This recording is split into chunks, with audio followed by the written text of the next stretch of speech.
Saya mengenal Gus Yakut itu sudah lumayan lama. Waktu itu saya melihat ada kekosongan simbol di dalam perlawanan melawan kelompok radikal ini. Simbol dalam sebuah gerakan itu penting sekali karena dia berfungsi sebagai pengikat banyak kelompok sehingga menjadi satu gerakan besar dengan tujuan tertentu. Untuk melawan mereka, maka saya berpikir harus ada simbol baru sebagai bentuk perlawanan.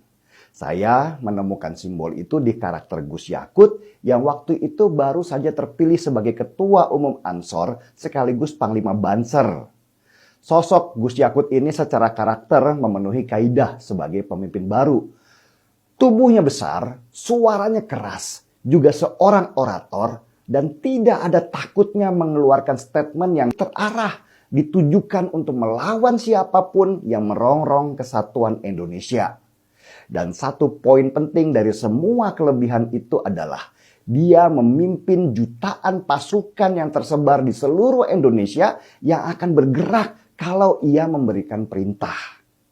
Ini benar-benar kekuatan tandingan untuk kelompok yang selalu memanfaatkan massa sebagai senjata utama mereka untuk menekan orang-orang yang berseberangan.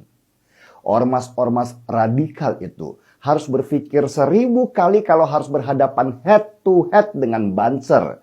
Karena kalau dihitung jumlah massa, mereka itu kalah jauh. Secara militansi juga mereka kalah jauh. Untuk menjadi seorang Banser, seseorang itu mendapatkan pelatihan semi-militer sehingga mental mereka teruji ketika menghadapi sesuatu. Sebagai contoh di tahun 2019, terjadi bentrok antara Banser NU dan FPI di Surabaya pada saat sidang Sugi Nur. Di Solo juga, Banser bentrok dengan FUI yang merupakan ormas baru gabungan FPI dan HTI yang dibentuk pasca pemerintah membubarkan HTI. Dan ingat di tahun 2018, Banser membakar bendera hitam yang memprovokasi mereka saat apel. Itu juga bagian daripada ujuk kekuatan antar organisasi massa. Dendam ormas radikal kepada Banser NU ini semakin dalam. Dalam sebuah acara wawancara saya dengan Gus Yakut di Cokro TV, Gus Yakut bahkan bicara pernah dipanggil oleh salah satu pimpinan FPI dan digertak supaya mundur pakai pistol yang ditaruh di meja. Gus Yakut cerita kalau dia nggak gentar sedikit pun dan balik menggertak. Kalau dia terluka sedikit saja, maka anggotanya akan menghajar anggota FPI di seluruh Indonesia saat itu juga. Dan ketika akhirnya Presiden Jokowi memilih Gus Yakut sebagai Menteri Agama, saya pun bilang, tepat sudah. Jokowi memang butuh seorang Menteri Agama yang kuat secara karakter dan secara background untuk bisa mengular masalah agama di Indonesia ini. Jadi paham kan kenapa ketika Menteri Agama bicara tentang memperkecil suara toa di masjid, kemudian dipelintir kemana-mana dengan masifnya? Model pelintiran, framing, hoax, fitnah. Ini memang kerjaan simpatisan ormas-ormas garis keras itu yang benci sekali dengan sepak terjang Gus Yakut sebelum dia menjadi Menteri Agama.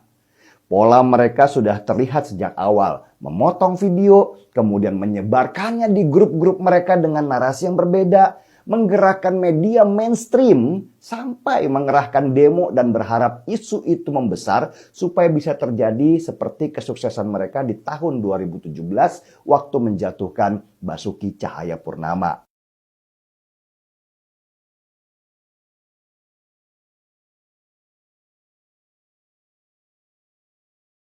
Tapi kali ini yang mereka hadapi beda.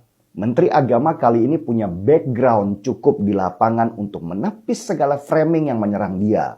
Gus Yakut tidak menyerah, tidak akan tunduk pada tekanan dan tidak meminta maaf atas kesalahan yang tidak dia lakukan. Dia tahu bahwa melawan kelompok garis keras ini jangan pernah terlihat lemah karena pasti akan semakin diinjak-injak mereka.